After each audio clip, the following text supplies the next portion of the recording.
sahabat masih banyak hidup, kok ada yang timbul aliran sesat? Kenapa? Anda lupa lagi, baru sepekan kita ucapkan.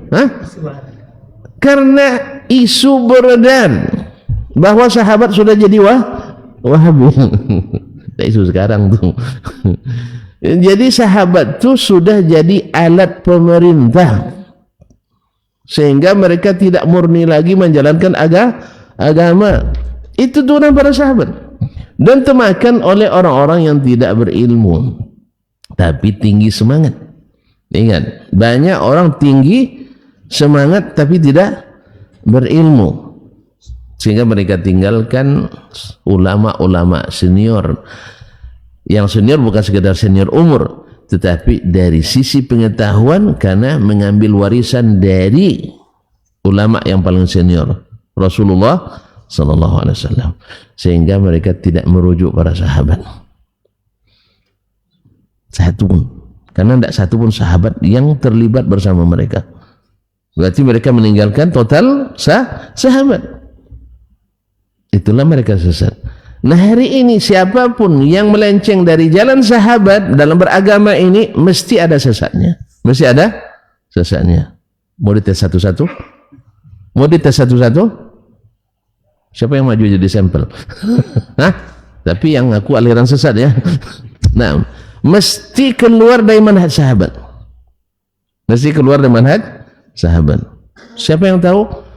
Yang tahu adalah yang senantiasa menghidupkan pemahaman mereka. Ini banyak juga ngaku ikut sahabatnya, cuman senang aja.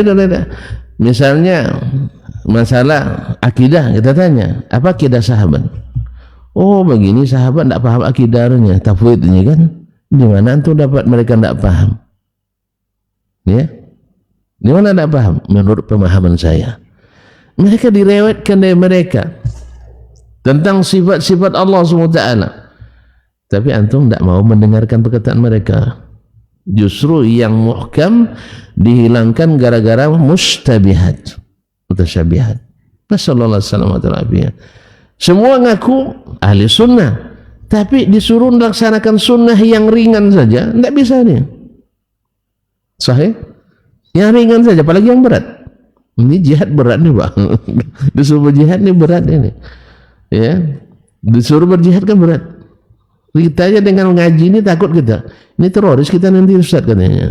Ingat, kalau tidak dibahas tidak dengan ilmu, dia akan membuat orang radikal. Tapi kalau dengan ilmu tidak. Karena ada aturan-aturan yang Allah tetapkan, dan itu diamalkan, sehingga Nabi SAW melaksanakan. Alhamdulillah tidak ada yang mengatakan Nabi teroris kecuali teroris juga. Ada yang mengatakan Nabi teroris kan? Karena mereka teroris. Tapi yang jujur menilai secara akademis, tidak akan bisa mereka katakan Nabi sallallahu alaihi wasallam sebagai seorang yang menyebar teror. Karena apa? Karena wa ma arsalnaka illa rahmatan lil alamin. Lihat Nabi berapa kali pergi berperang? Banyak, berapa kali? 16, 17, 18. Baik. Pernah beliau membunuh orang di peperangan? Pernah?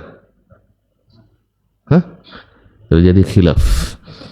Ini kalau sudah mulai keluar dari fakta sejarah pasti ada khilafnya.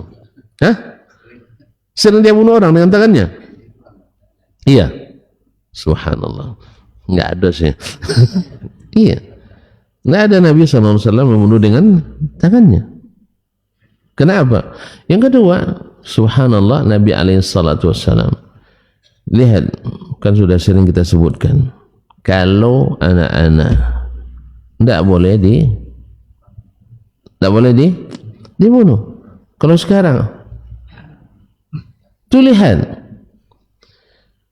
di agama manapun tidak ada yang selamat. Anak kecil, nenek-nenek, di Nabi SAW wanita tak boleh diganggu.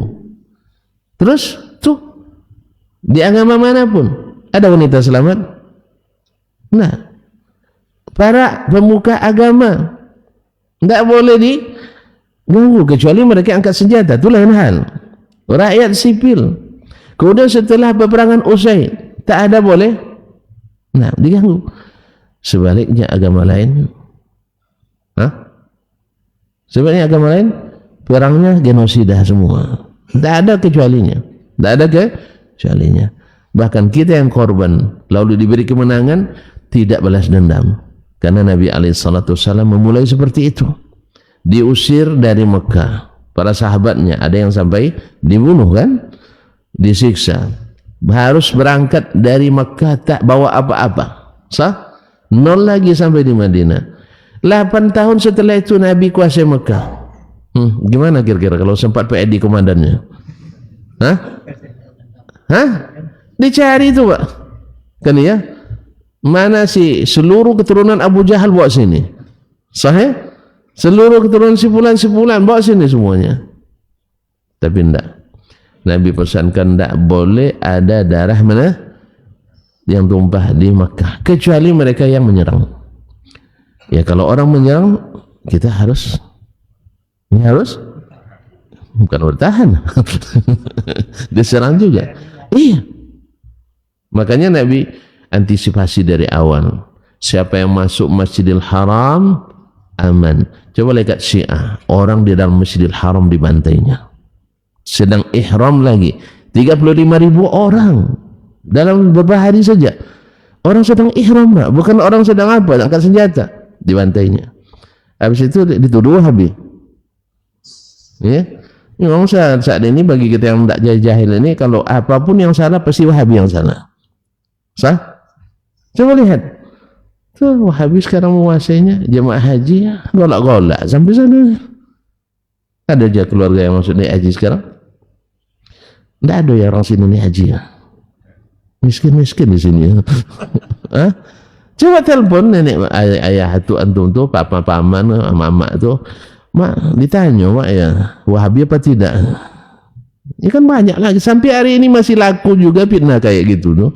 Wahabi itu tak boleh melihat yang tak sepaham dengannya, kan ya? Masih banyak yang percaya duto-duto seperti itu. Yang sayangnya berdusta-dusta itu yang sering naik mimbar pula. Kadang gelar RC juga, lucu-lucu.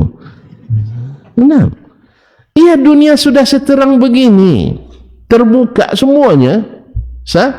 Masih juga percaya dengan fitnah-fitnah yang kotor seperti itu. Jadi kadang-kadang gimana cara menjelaskan? Memang kalau sudah metodenya tetap kambing walaupun terbang payah. Tetap kambing walaupun terbang. Ya. Apa namanya? Ompek ganjil 5 gono. Ompat ganjil 5 genap. Itu kalau gitu udah payah. Ya, dah sejelas itu. Yang bicara fitnah itu sering pula datang ke Mekah Madinah tuh, ke negeri yang mereka sebut negeri Wahabi itu. Sampai sana cengenges-cengengesan juga dia. Bagi orang susu gratis terima juga. Bahkan dati piti gratis pun diambil pula. Tapi tetap juga bikin fitnah. Wahabi itu sesat menyesatkan. Wahabi itu kejam, tidak bisa menerima perbedaan pendapat. Tidak suka baca kitab ulama. Ini tematik kajian tuh. Baca kitab ulama dikatakan tidak ahli kitab turasan sebagainya.